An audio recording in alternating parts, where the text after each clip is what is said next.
o'tar ekan azizlar. Inson ba'zan o'tayotgan umrini sarf hisobini mana shunday Ramazon oyi kelganda bilib qolar ekan.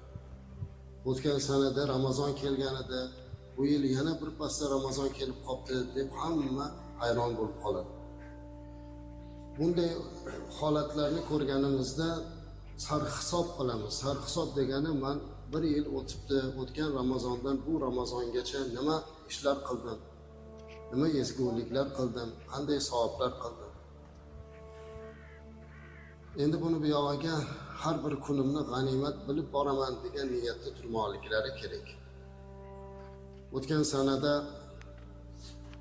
iftorlikda, saharlikda onasi bilan birga iftorlik, saharlik qilgan azizlarimiz bu yil Ramazonda topolmay qolyapti. O'tgan yili otasi bilan birga xatmda turgan